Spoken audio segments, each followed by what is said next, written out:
Health plus programme में आप सबका स्वागत है। आज हम आपकी मुलाकात करवाने जा रहे हैं डॉक्टर आनंद सहगल जी के साथ, जो कि MBBS MS MCH urology director urology and kidney transplant हैं। डॉक्टर आनंद सहगल दीप हॉस्पिटल लुधियाना में अपनी सेवाएं दे रहे हैं। डॉक्टर आनंद सहगल को यूरोलॉजी में बहुत लंबा अनुभव है। पेशेंट्स के लिए वह किसी वरदान से कम नहीं है। दूर दूर से पेशेंट्स डॉक्टर आनंद सहगल के पास आते हैं और अपनी प्रॉब्लम्स का सलूशन पाते हैं। हमारी टीम से बातचीत करते हुए डॉक्टर आनंद सहगल जी ने अपने जीवन का अनुभव साझा किया। हमारी टीम के द्वारा रोगियों व उनके पारिवारिक सदस्यों से बातचीत की गई। उन्होंने डॉक्टर आनंद सहगल जी की खूब तारीफ की। ये करते हैं बातचीत डॉक्टर आनंद सहगल जी के साथ। दर्शकों, पंजाब प्लस चैनल पे आपका स्वागत है। आज हम आए हैं दीप हॉस्पिटल और बात कर रहे हैं डॉक्टर आनंद सहगल जी के साथ, जो लंबे समय से अपनी सेवाएं as a kidney specialist, as a urologist, as a surgeon दे रहे हैं। डॉक्टर साहब, स्वागत है आपका हमारे स्पेशल शो में। शुक्रिया जी अरविंद जी। डॉक्टर साहब, क्या कहना चाहेंगे कि जैसे जैसे समय बदल रहा है, लोग प्रिसाइज अपनी सर्जरीज चाह रहे हैं, उसको देखते हुए आप लोगों ने दीप हॉस्पिटल में रोबोटिक सर्जरी जो है शुरू कर दी है, क्या कहना चाहेंगे? जी हाँ, हमें बहुत खुशी है ये जानकारी देते हुए कि पिछले 4 महीने से हम रोबोटिक सेवा को दीप हॉस्पिटल में लेके आए हैं। और रोबोटिक के बारे में हम विस्तार से आपको बताएंगे। मेनली जो इसका फ़ायदा है वो ये है कि बहुत डीप एरियाज़ में, जहाँ पर कि हमारी लेप्रोस्कोपी और ओपन सर्जरी के इंस्ट्रूमेंट्स बहुत मुश्किल से पहुँचते हैं या जहाँ पे दिखता भी नहीं है, उस एरियाज़ में बहुत प्रिसाइजली सर्जरी करने में रोबोटिक की टेक्नोलॉजी हेल्प करती है। डॉक्टर साहब, कौन कौन सी सर्जरीज, जैसे हम प्रोस्टेट की बात कर लें, क्योंकि आजकल 60 साल के बाद तो तकरीबन हर पेशेंट ही बन जाता है इसका प्रोस्टेट का, और आप क्योंकि आप लास्ट रिजोर्ट मानते हैं हमेशा सर्जरी को, आप पहले कोशिश करते हैं कि उसको मेडिसिन के साथ, ट्रीटमेंट के साथ ही हर चीज़ को ट्रीट किया जाए, लेकिन जब लास्ट रिजोर्ट आ जाता है तो फिर भी आपके पास ये एक नई टेक्निक है। बिल्कुल ठीक बात बोली आपने कि हम यही चाहते हैं कि ऑपरेशंस जो है वो लास्ट रिसॉर्ट रहे। पर अगर आप कैंसर्स की बात करें तो कैंसर में आज भी यही कहा जाता है कि जितनी अर्ली स्टेज पे उसको पकड़ के शरीर से निकाल दिया जाए उतना अच्छा उसका इलाज होता है। तो इसी चीज़ में रोबोटिक सर्जरी बहुत हेल्पफुल है, क्योंकि प्रोस्टेट एक ऐसा अंग है जहाँ पे अगर कैंसर हो जाए तो उसको बिना ज़्यादा नुकसान किए निकालना बड़ा मुश्किल है, क्योंकि वो हमारे पेल्विस एरिया जो है, पेल्विस की डेप्थ में पड़ा होता है। तो वहाँ पे जा कर के ऑपरेट करना, चाहे खुले ऑपरेशन से चाहे लेप्रोस्कोपी से, बड़ा मुश्किल है। उस चीज़ में लेप्रोस्कोपी करने में रोबोटिक सर्जरी ने बहुत हेल्प करी है। डीप एरिया में जा कर के प्रिसाइजली मिलीमीटर्स की भी फ्रैक्शंस तक की एक्यूरेसी के साथ, इंस्ट्रूमेंट्स के साथ हम काम कर सकते हैं with the help of robotics. और जो एरियाज़ को हम बचाना चाहते हैं उसको हम बचा सकते हैं, जो एरिया को हम कैंसर को हम निकालना चाहते हैं वो हम निकाल सकते हैं। और फिर उसके बाद प्रोस्टेट, अगर आपको हम एनाटॉमी समझाएं तो प्रोस्टेट 2 अंगों से जुड़ा होता है। एक तरफ वो ब्लैडर से जुड़ा होता है, प्रोस्टेट के ऊपर की साइड पे ब्लैडर होता है, पेशाब की थैली जिसको बोलते हैं, और नीचे की साइड वो यूरिन की पाइप से जुड़ा होता है। तो अगर हम प्रोस्टेट को निकालते हैं सर्जरी करके, तो हमें बाद में यूरिथ्रा, यूरिन की पाइप और ब्लैडर को आपस में जोड़ना होता है। ये भी टेक्निकली बहुत चैलेंजिंग काम है। तो ये सारा काम ब्लड का नुकसान किए बगैर और दोनों एरियाज़ को जोड़ना, और उसके बाद तीसरी चीज़ के सेक्सुअल एस्पेक्ट को भी बचा सकना। सेक्स के लिए जो नर्व्स जा रही हैं वो भी प्रोस्टेट के पीछे से जा रही हैं, तो उन नर्व्स को बचाते हुए ये सारा काम करके आना, इसमें रोबोटिक सर्जरी ने बहुत कमाल का हमें हेल्प दी है। डॉक्टर साहब, कोई ज़माना था जब प्रोस्टेट की बात चलती थी तो वो कहते रहने दो भाई, सारी ज़िंदगी फिर वो उसका इलाज नहीं होगा, लोग हाफ हार्टेड सा इलाज कराते थे। आज आपने इस चीज़ को पूरी तरह से जो है बढ़िया तरीके से, जैसे सर्जरीज हो रही हैं, पीपल आर एंजॉइंग सर्जरी के बाद भी वो बहुत जल्दी हॉस्पिटल में स्टे भी कम रहता है, और आपने जैसे बोला ना तो उनकी सेक्सुअल लाइफ डिस्टर्ब होती है, पेशाब भी उनको नॉर्मेसी, और हर चीज़ में उनको एक ईजीनेस हो जाती है। सर, उसके साथ साथ किडनी की अगर हम बात कर लें, किडनी कैंसर्स की बात कर लें, जो कि बहुत ज़्यादा बढ़ रही है। कोई समय था कि जब डायलिसिस होना शुरू हो जाता था तो लोगों को लगता था कि ये एंड स्टेज है, लेकिन आप डॉक्टर्स ने इतनी बढ़िया तरीके से डायलिसिस, इतनी बढ़िया तरीके से आपकी मेडिसिन्स काम कर रही हैं कि जो डायलिसिस वाले पेशेंट है वो भी 15-15, 20-20 साल एक आम बंदे की तरह सरवाइव कर रहे हैं। क्या कहना चाहेंगे कि किडनी के कैंसर के लिए भी ये रोबोटिक सर्जरी बहुत कारगर है? बिल्कुल सही बात आपने स्टार्ट की है। किडनी कैंसर में पहले क्या होता था, अगर 3 सेंटीमीटर का, 4 सेंटीमीटर का, 5 सेंटीमीटर का ट्यूमर किडनी में आ गया तो हमें किडनी को सेक्रीफाइस करना पड़ता था, किडनी को निकाल दिया जाता था। तो आजकल जो कॉन्सेप्ट है पिछले 15-20 साल से ये ट्राई किया जा रहा है कि हम किडनी के सेल्स बहुत कीमती चीज़ है, किडनी के सेल्स को किसी भी कीमत पर डिस्ट्रॉय नहीं होने देना। तो अगर आधी किडनी हमारी बची हुई है और आधी में ट्यूमर है तो हम ट्यूमर वाली किडनी को निकाल दें, बाकी की किडनी को बचा लें। ये एक जटिल सर्जरी है। इसके लिए हमें किडनी को बचाने के लिए यूरिन का एरिया सारा बचाना है, कोई ऐसी ब्लड की खून की नाड़ी बहती रह जाए उससे ब्लड का नुकसान हो जाए ये भी बचाना है, और at the same time tumour भी ना रह जाए बॉडी के अंदर, ये भी काम करना है। तो फिर से ये एक जटिल चीज़ आ गई। यहाँ पे हमारे रोबोटिक सर्जरी ने भी काफ़ी हेल्प करी, जिससे कि हम प्रिसाइजली उसी एरिया को काटें जिस एरिया में कैंसर है, और बाकी का एरिया जहाँ कैंसर नहीं है उसको हम छोड़ के आ जाएं बॉडी में, और ताकि नॉर्मल किडनी जितनी बची है वो काम करती रहे। तो इसको हम बोलते हैं नेफ्रॉन स्पेयरिंग सर्जरी, मतलब किडनी के ऑर्गन को बचाने वाली सर्जरी और कैंसर को भी इफेक्टिवली निकालने के लिए सर्जरी। तो ये पार्शियल नेफ्रेक्टमी बोलते हैं इसको। इसमें पूरी किडनी को निकालने के बजाय पार्शियल किडनी निकाली जाती है, और ये बहुत कारगर चीज़ है, स्पेशली अगर इसको रोबोटिक सर्जरी के साथ किया जाए। डॉक्टर साहब, आज बहुत जगह पर डायलिसिस यूनिट्स हैं, लुधियाना भी में बात कर लें, लेकिन एक क्वालिफाइड नेफ्रोलॉजिस्ट के साथ जहाँ पर डायलिसिस है, क्या कहना चाहेंगे कि लोगों को, क्योंकि डायलिसिस कोई ऐसी बात नहीं है कि आपने 2 मशीनें लगा ली और डायलिसिस करना शुरू कर दिया। इसमें एक नेफ्रोलॉजिस्ट, एक डॉक्टर की साथ साथ ही उनकी ओपिनियन, उनकी सुपरविज़न ज़रूरी है, और वो दीप हॉस्पिटल में बहुत ही बढ़िया तरीके से यहाँ पर आयुष्मान के कार्ड, यहाँ पर हर तरह की एम्पैनलमेंट स्कीम जो है वो चलती हैं, और यहाँ भी डायलिसिस जो है होता है। जी हाँ, बिल्कुल।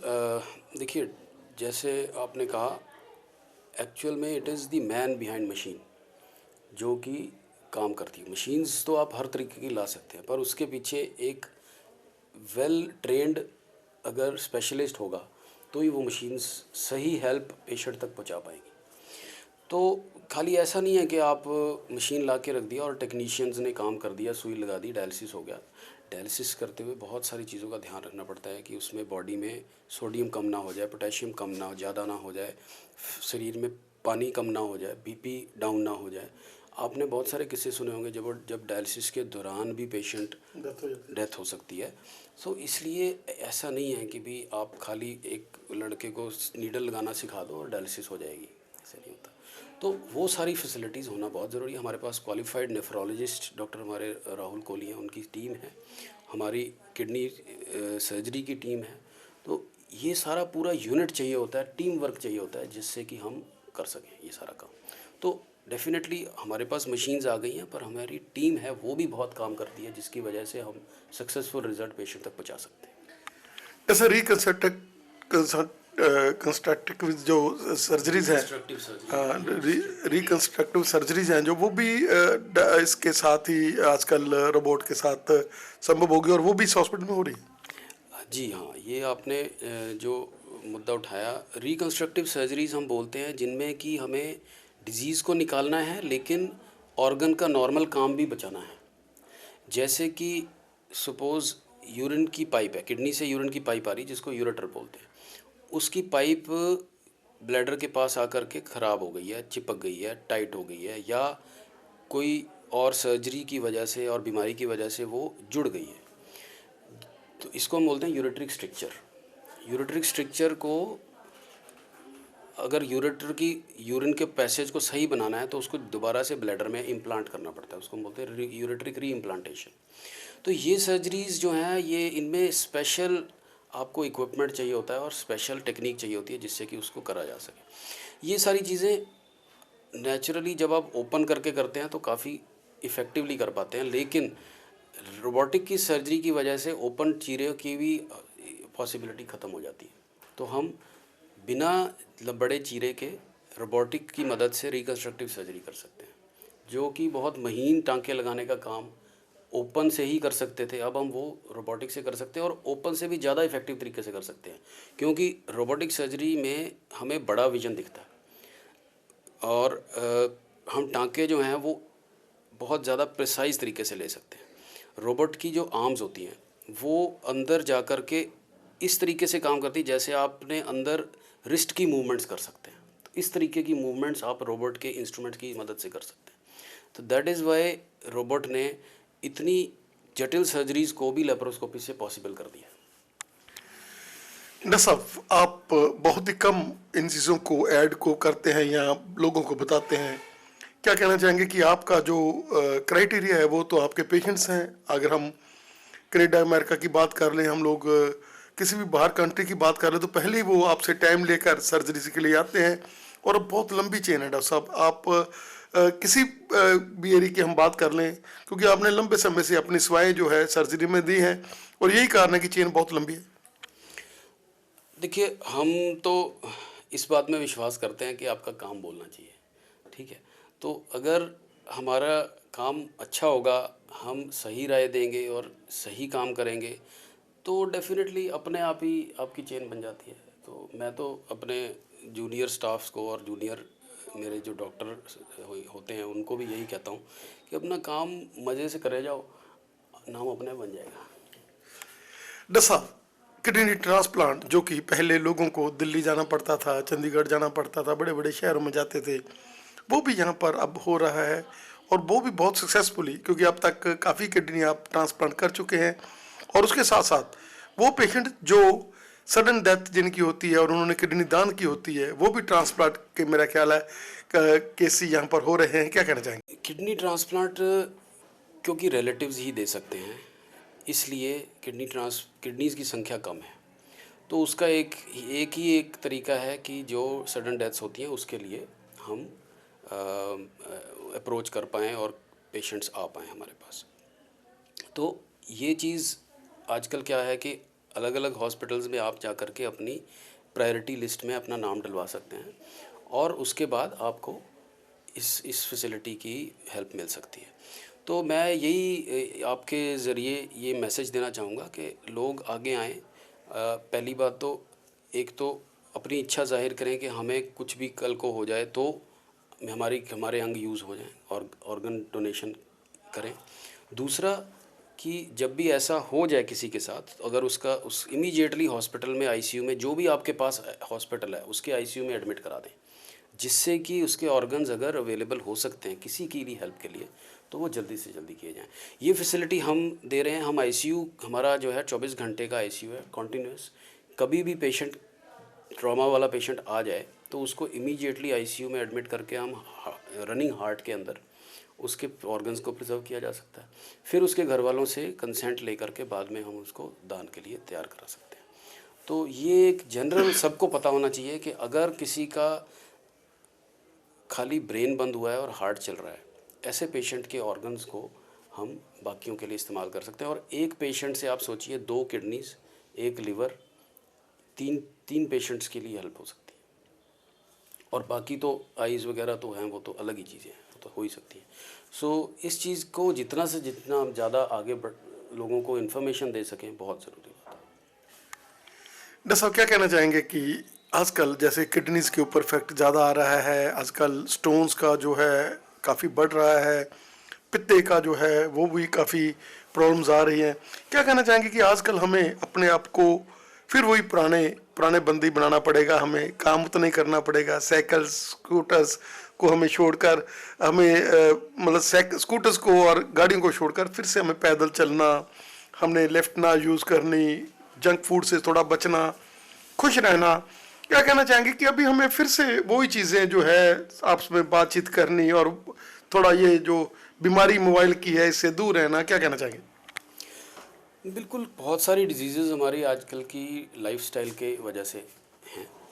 और जैसे आपने kidney stone, gall bladder stone की बात शुरू की, तो खाने पीने से बहुत सारी चीज़ें रिलेटेड हैं, जंक फूड से बहुत सारी चीज़ें रिलेटेड हैं।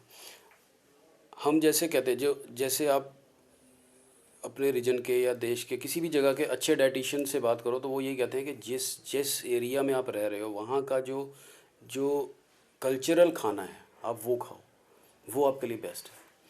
तो हम मीडिया से इफ़ेक्ट होकर के और फॉरेन कंट्री से इफ़ेक्ट होकर के जंक फूड की तरफ ज़्यादा जा रहे हैं। तो मैं ये बच्चों को और नई जनरेशन को मैसेज भी देना चाहूँगा कि भाई एक तो खाने की क्वालिटी को आप इम्प्रूव करें, अपना कल्चरल जो खाना है वो बेस्ट खाना है, उसको आप बढ़ोतरी दें। दूसरा, लाइफस्टाइल के बारे में आपने कहा कि वर्जिश और रूटीन एक्सरसाइजेज, फिटनेस जो है वो सबसे बड़ा धन है, हेल्थ इज़ वेल्थ ना। तो फिटनेस से ही हेल्थ आएगी। तो उसके लिए आपको ज़रूर अपना 1 घंटा अपनी लाइफ का हर रोज़ का देना बहुत ज़रूरी है। अगर 24 घंटे में से, जैसे एक हमारे मशहूर एक्टर कहते हैं कि अगर आप अपने 24 घंटे में से 1 घंटे अपनी हेल्थ के लिए नहीं दे सकते तो आपको मर जाना चाहिए। तो अदरवाइज आप मर ही जाओगे अगर आप अपनी हेल्थ, हाँ, बीमारी मार देगी आपको। सो इट इज़ बेटर कि आप जागे, अपनी हेल्थ के लिए जागरूक हों और हेल्थ स्टाइल को, लाइफ स्टाइल को थोड़ा बेटर करें, जिससे कि आपकी हेल्थ बेटर है। जितनी भी देर आप जिए, क्वालिटी लाइफ जिए, ये इम्पोर्टेंट है। डॉक्टर साहब, you are an institution, you have long datas, आपने हमें समय दिया, आपका हमें समय देने के लिए बहुत बहुत धन्यवाद। और हम आभारी हैं आपके कि आपने इतना बड़ा जो रोबोटिक सर्जरीज़ हैं वो 4 महीने से आप लोग दीप हॉस्पिटल में अंजाम दे रहे थे और सेवा कर रहे थे। क्योंकि डॉक्टर नंद सहगल का जब नाम आता है तो थोड़ा लोगों के मन में भी, क्योंकि आप जो लोग जुड़े हैं वो नंद सहगल फैमिली है एक तरह से, और बहुत लंबी फैमिली है वो, बहुत लोग खुश होते हैं। आपका हमें समय देने के लिए सर बहुत बहुत धन्यवाद। Thank you so much. Thank you sir, ਕਿੱਦਾਂ ਤੁਸੀਂ ਇੱਥੇ ਆਏ, ਕਿਵੇਂ ਆਪਰੇਸ਼ਨ ਕਰਾਇਆ, ਕੀ ਕਹਿਣਾ ਚਾਹੋਗੇ, ਕਿੱਦਾਂ ਦੇ ਲੱਗਿਆ ਤੁਹਾਨੂੰ ਡਾਕਟਰ ਆਨੰਦ ਦੇ ਨਾਲ?